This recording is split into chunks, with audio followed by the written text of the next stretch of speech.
Hello friends, welcome to software engineer channel. क्या हाल चाल है आप लोगों का। एडिट टास्क के ऊपर जो काम हमने जहाँ तक कर लिया था वो मुझसे आगे चलते हैं और ऑन सबमिट का जो काम है वो करते हैं कि अगर कोई चेंजिंग करके सबमिट कराता है तो वो भी हमारे पास आ सके। तो डेफिनेटली उसके लिए हमें this dot HTTP dot put को लगाना पड़ेगा और पुट लगाने के बाद हम यहाँ पर जो डाटा है वो पास करेंगे।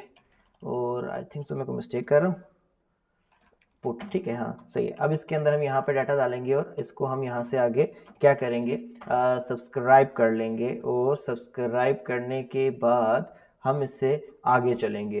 तो ये भी कोई इतना मुश्किल काम नहीं है। जो एपीआई इसके साथ डील करने का तरीका है वो सेम ही होता है हर जगह। बस हमें करना ये होता है कि हमें यहाँ से थोड़ा सा इसको एंड पॉइंट को जो है रीड करके बनाना होता है, बल्कि हमारे पास तो है भी नहीं। यहाँ पर हम ना एक एंड पॉइंट बना लेते हैं, API and point for update से योग्य इज इक्वल टू करके यहाँ पर हम डबल कोट में वो एंड पॉइंट डालेंगे। और वो एंड पॉइंट हमें कहाँ से मिलेगा, अगेन हमारे पास स्केलर चल रहा है यहाँ पर, और इससे जाकर हम ले लेते हैं ये रहा पुट का एंड पॉइंट। और इसमें देखें हम, अगर अच्छा इसको मैं यहाँ पे भी आपको दिखा रहा हूँ एंड पॉइंट, तो खैर यहाँ से हम देख लेंगे। इसके अलावा मैं आपको VS कोड में विजुअल स्टूडियो में ले जाकर दिखाऊँ तो हम इसके अंदर दो चीज़ें दे रहे हैं। एक तो हम इसमें ID दे रहे हैं, ठीक हो गया, और दूसरा हम इसके अंदर फ्रॉम फॉर्म से डाटा दे रहे हैं। मैं इसको फ्रॉम फॉर्म की जगह फ्रॉम बॉडी करके सिंपल भी कर सकता हूं, लेकिन मैं इसको फ्रॉम फॉर्म ही रखूंगा फिलहाल के लिए, क्योंकि एक तरीका जो फ्रॉम बॉडी वाला था वो हम यहाँ पे पढ़ चुके हैं। तो अब यहाँ पे हम फ्रॉम फॉर्म वाला देख लेते हैं। तो वैसे फ्रॉम फॉर्म उस वक्त यूज किया जाता है जब आप अपने फॉर्म को सबमिट कराते हुए साथ कोई फाइलें भी सेंड कर रहे हैं, इमेजेस वगैरह या फिर कोई चीजें सेंड कर रहे हैं, तो उसके लिए। तो अगर आप इसको इनहेंस करके आगे वहां तक लेके जाते हैं तो वहां पे आपको हेल्पफुल साबित हो सकता है। अच्छा, अब हम क्या करते हैं कि किधर गया जी, ये रहा। ये इसको हम इस तरीके से ऐसे कॉपी कर लेते हैं। ठीक हो गया, मैंने इसको यहाँ से कॉपी कर लिए, ठीक हो गया। और इसको कॉपी करने के बाद मैं जा रहा हूँ यहाँ पे और इसको मैं यहाँ पेस्ट करता हूँ। और इसको पेस्ट करने के बाद मैं यहाँ से इसकी आईडी हटा देता हूँ, ठीक है। अब हमें इसके साथ आईडी तो लगेगी ही, लेकिन साथ डाटा भी देना है। This is the tricky point. तो अब इस चीज़ को हम कैसे डील करेंगे, अब आप ये देखें, मैं यहाँ जाता हूँ और इसके अंदर मैं सबसे पहले ना बैकटिक लगा लेता हूँ। बैकटिक देकर अब मैं यहाँ पे डॉलर साइन के साथ मैं आपके इस जगह पे एक इसको दे देता हूँ API this dot API and point for update. और इसके आगे फॉरवर्ड स्लैश तो आपको पता है लगी हुई है, अदरवाइज हमें लगानी पड़ती है, तो मैं उधर ही ऐड कर देता हूँ एक दफ़ा, क्योंकि है तो सही ना, चाहिए तो है ना हमें। अब उसके आगे फॉरवर्ड स्लैश से आगे की बात अगर हम करें तो हमें क्या चाहिए, हमें फॉरवर्ड स्लैश से आगे जो चीज़ रिक्वायर्ड है वो है हमारी ID। तो अब यहाँ पर जाके हम ऐड लगाकर तो दोबारा से इसके अंदर जाके दिस डॉट टास्क ID कर देंगे, टास्क ID। ले जी, ID भी आ गई। अब इसके बाद हमें क्या चाहिए, अब यहाँ तक बात खत्म नहीं होती, इसके बाद हमें कॉलन देके ना, यहाँ पे कॉमा देके यहाँ पे हमें डाटा पास करना पड़ता है इस जगह पर, ठीक हो गया। अब जब तक आप इस जगह पर डाटा पास नहीं करेंगे, देखिए यहाँ पे ये एरर भी खत्म नहीं होगा, ठीक हो गया। तो अब डाटा कैसे आएगा, अब उसके लिए हमें टॉप पे जाके आपको एक form data is equal to, इसको हम छोटा कर लेते हैं, underscore form data is equal to new form data के नाम से मैंने ये बना लिया, ठीक हो गया। अब इस ऑब्जेक्ट के अंदर मैं क्या करने वाला हूं, मैं अपना डाटा जो है उसको अपेंड करने वाला हूं, ठीक हो गया। अगेन मैंने इसमें कोई मिस्टेक कर दी, क्या हुआ,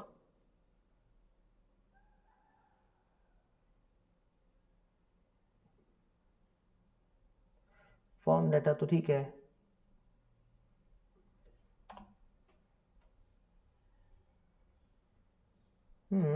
कॉन्स्ट लगा लेते हैं, ठीक हो जाएगा।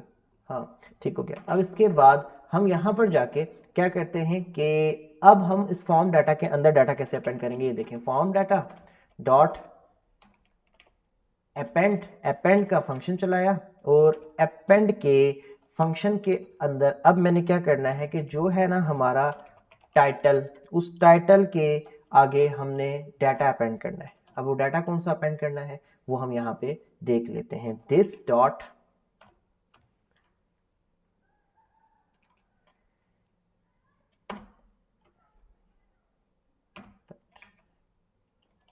वैल्यू। अब इसको हमने ना इसकी बेसिकली टाइटल की वैल्यू उठानी है, टाइटल डॉट वैल्यू। ठीक है जी, हमने इसकी वैल्यू उठा ली है और डेफिनेटली मैं यहाँ पे कुछ सेंटेक्स में मिस्टेक कर रहा हूँ और वो मिस्टेक क्या है वो मैं इसको उल्टा लिख रहा हूँ, डॉट वैल्यू डॉट टाइटल और वैल्यू डॉट टाइटल। ठीक है, this dot edit task form dot value dot title, और इसको हम ऐसे कर देते हैं, ठीक है, कि अगर ये मिल जाती है तो ठीक है, अदरवाइज ब्लैंक। ठीक हो गया। अब इसके बाद हम इसको क्या करते हैं, फॉर्म डाटा दोबारा से उठाते हैं, डॉट अपेंड करते हैं और उसके बाद डिटेल्स पे जाते हैं, सेम यही चीज़, this dot edit task form dot value dot details and like this again. यहाँ पर जाके फॉर्म डाटा डॉट अपेंड और यहाँ पर जाके इज कंप्लीटेड और इसके बाद this dot edit task form dot value dot is completed. ये लें जी, यहाँ तक कंप्लीट हो गया। अब इसके अंदर यहाँ पर जाके हम क्या पास कर देते हैं, फॉर्म डाटा।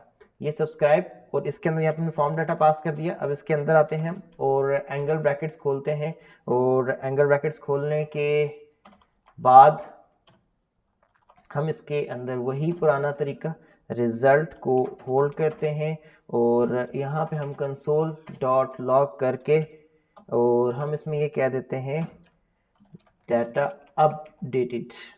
ठीक है, और अदरवाइज हम नीचे चले जाते हैं और यहाँ जाके हम इसको ये बोल देते हैं कि रिजल्ट्स में जाके यहाँ पर कंसोल डॉट लॉग विद, इसके अंदर मैं हमेशा बैकटिक अप्रोच यूज़ करता हूँ क्योंकि एरर इन अपडेटिंग, ताकि मुझे एरर सामने नज़र भी आ जाए, डाटा, और यहाँ पर जाकर मैं डॉलर साइन के साथ जो रिस्पॉन्स है वो भी ले लेता हूँ। अच्छा, अब यहाँ तक हमारा काम हो गया। अब इसके बाद डाटा अगर हमारा सक्सेसफुली चेंज हो जाए तो हम एक काम और भी कर सकते हैं, वो ये है कि हम यहाँ से नेविगेट करके उस यूआरएल पे भी जा सकते हैं जो कि हमारा शो ऑल टास्क वाला है, बट फिल वक्त हम नेविगेट करके नहीं जाएंगे, हम यहीं पे खड़े होंगे और देखेंगे कि जो हमारा डाटा है उसमें जो चेंजिंग है वो सेफ हुई है या क्या हुआ है, जो भी हुआ है। अच्छा, टास्क नंबर 2 को ही हम चेंज करते हैं। जो टास्क नंबर 2 है ना, इसको हम पकड़ के ना टास्क नंबर 3 बना देते हैं और मैं एडिट टास्क पे क्लिक करता हूँ। ठीक है, अच्छा मैंने यहीं पे खाली चेंजिंग की है। यहाँ पे मुझे तो डेफिनेटली कुछ मैंने शो नहीं किया, वो तो नज़र नहीं आएगा, तो मैं इंस्पेक्ट पे चला जाता हूँ और इंस्पेक्ट पे जाकर यहाँ से कंसोल पे चला जाता हूँ। ओहो हो, ये तो एरर की लाइन लग गई है जी। अब देखते हैं क्या है, रिसीव आई डी 2, ठीक है। उसके बाद we are in next, okay. अच्छा अच्छा ठीक है, ये पहले का एरर है, वो नहीं, ये वो अलग एरर हैं। ये कौन से हैं इनको, इससे खैर हमें कुछ लेना देना नहीं। Current value true, expression change after it was checked, previous value undefined, current value true, edit task component, it seems like खैर इसको हम बाद में देखते हैं, जो हमारा काम है उस पर देखते हैं। डाटा अपडेटेड का मैसेज तो हमारे पास आया है। सो मैं दोबारा टास्क पे जाता हूँ। सो देखते हैं, यहाँ पे टास्क 3 हो गया जी, परफेक्ट हो गया। अब इसको जाके दोबारा से एडिट टास्क 2 के ऊपर, यहाँ पे एडिट टास्क 2, यहाँ पे हम जाके कहते हैं details of task number 3 after changing it. अब मैं दोबारा से एडिट टास्क पे क्लिक कर देता हूँ और फिर बैक जाके दोबारा से देखूंगा तो ये देखें आ गई है। अब दोबारा से मैं इसको चेंज करके इस ट्रू को मैं फॉल्स करता हूँ और दोबारा से मैं इसके ऊपर क्लिक कर देता हूँ और बैक जाता हूँ तो यहाँ पे फॉल्स हो चुका है। और इस दूसरे वाले को हम पकड़ के इसको हम यहाँ से ट्रू ही कर देते हैं। तो असल में हमने ना इसमें बहुत सारी डंडी मार दी थी यार कंप्लीटेड वाले में, तो ये अभी सही से नहीं चल रहा, तो इसको हम दोबारा देखते हैं, इस इशू को हम बाद में देखते हैं। But for now the good news is कि हम ये वाला काम कर चुके हैं। हमारा जो काम है वो सही से हो गया है कि हमने करंट पूरा कंप्लीट कर लिया है। ठीक हो गया। ये थोड़ा सा इशू जो कि हमारा शुरू से चलता आ रहा है जब ऐड टास्क के टाइम से, और उसके बाद वो फास्ट ट्रू सही से काम नहीं कर रहा, तो इसको हम देख लेंगे, एक डेडिकेटेड वीडियो इस पर बना लेंगे। लेकिन ये है कि हमारा टास्क जो CRUD था विद एंगुलर, वो यहाँ तक हमने कंप्लीट कर लिया, बड़े स्मूथ तरीके से हमारा CRUD चल भी रहा है। हमने इसको देखा, इसके बीच में लाइव जहाँ जहाँ पे जो जो मसले यहाँ से प्रॉब्लम आ रही है जी, कंप्लीट एंड पेंडिंग का जो जवाब हमने डाला था, खैर इसको हम देखेंगे बाद में। तो जो काम हमने ये किए बड़े खूबसूरत तरीके से हमारे ये हुए, ऐड टास्क का काम हो रहा है, टास्क यहाँ पे शो हो रहे हैं, हम किसी टास्क को डिलीट करना चाहते हैं, हम डिलीट कर पा रहे हैं, हम किसी टास्क को एडिट करना चाहते हैं तो हम उसको एडिट कर पा रहे हैं।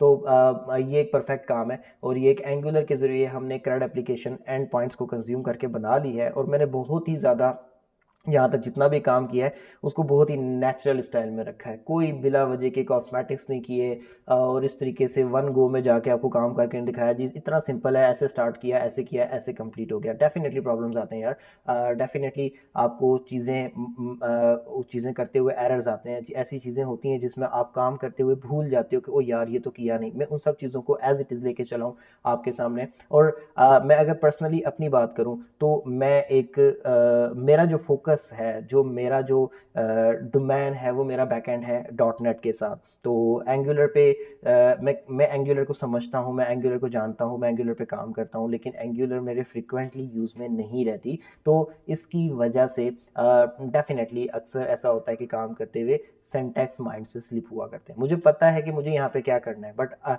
मुझे ये शायद याद ना रहे कि सिंटैक्स क्या था, ये काम करने के लिए अप्रोच क्या थी, ठीक है।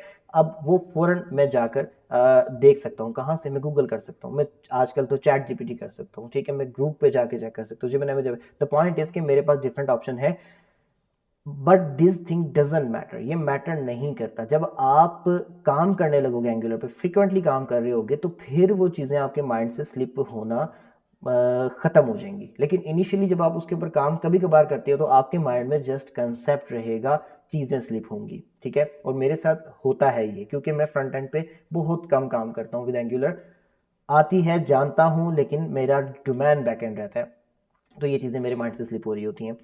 क्या होता है कि मैं उनको सिंटैक्स को कई दफ़ा वीडियो चलाने से पहले या वीडियो रिकॉर्ड करने से पहले जो काम मैंने करना है उसके सिंटैक्स को अपने माइंड में अपने नोट्स के ज़रिए, या फिर कोई अगर नोट्स नहीं है तो चैट जीपीटी से एक एग्जांपल कोड लेके मैं उस कोड के ऊपर अपने सिंटैक्स को रिकॉल कर लेता हूँ। ओके यार, ऐसे ऐसे होता था, पता है, लेकिन क्या कि सिंटैक्स माइंड से स्लिप है, तो उसके लिए रिकॉल ले ली। ये चीज़ लाजमी है। और अक्सर लोगों के साथ जब ये प्रॉब्लम होती है, अक्सर स्टूडेंट्स के साथ जब ये प्रॉब्लम होती है, तो वो ये समझ बैठते हैं कि यार शायद हमें आता नहीं है। इट्स नॉट लाइक कि आपको आता नहीं है यार, ये नॉर्मल है। जब आप किसी चीज़ को फ्रिक्वेंटली यूज़ नहीं कर रहे होते तो आपके माइंड में कंसेप्ट रहता है, सेंटेक्स निकल जाता है। जब बार बार सेंटेक्स रिकॉल होता है तो फिर उसके बाद वो आपके माइंड से नहीं निकलता। अभी एक एंड पॉइंट्स के साथ डील करने का तरीका, जब आप यहाँ तक पहुंचेंगे तो सबसे ज़्यादा फ्रिक्वेंटली आपका हाथ इस पर बैठा होगा कि यार बस this dot H T T P dot gate किया या पुट किया या डिलीट किया और आगे जाकर लिखा, सब्सक्राइब किया, अंदर गए, नेक्स्ट लगाया, एरर लगाया, आपके हाथ पे बैठ गया। फर्स्ट टाइम आपको ये प्रॉब्लम रही होगी इसको कि कैसे करना है, देख देख के किया होगा, मेरी वीडियो को पॉज कर करके, अब आप फ्रिक्वेंटली कर लोगे। आपको फॉर्म बनाना हो, फॉर्म कंट्रोल्स बनाने हो, आपके लिए कोई प्रॉब्लम नहीं। एक एक दो दो दफ़ा जब आप चीज़ें करते चले जाओगे तो आपके माइंड में बैठती चली जाएंगी। जैसे ही 1 डेढ़ महीने का गैप आएगा फिर सिंटैक्स भूल जाएगा, कंसेप्ट माइंड में रह जाएगा, फिर रिकॉल कर लोगे। लेकिन जब फ्रिक्वेंटली रोज रोज रोज रोज चीज़ें यूज होंगी तो माइंड से भी नहीं निकलेंगी। So this is how things works. The point is, the ultimate goal is that you should have the concept how things are working. That's it. Syntax is available online. ठीक है, उसको याद करने की जरूरत नहीं है, प्रैक्टिस में आएगा तो जहन में रह जाएगा। जो प्रैक्टिस में नहीं है वो डेफिनेटली भूल जाएगी, और जब भूल भी जाए तो कोई मसला नहीं, पता तो है ना। यहाँ पे ये लगता है सेंटेंस जाके गूगल से देख लेना। This is it. सो अभी इस वीडियो को हम यहाँ पे एंड करते हैं इस रिक्वेस्ट के साथ कि चैनल को सब्सक्राइब करें, वीडियो को लाइक करें। दोबारा मिलेंगे नेक्स्ट वीडियो में, तब तक के लिए अल्लाह हाफिज़।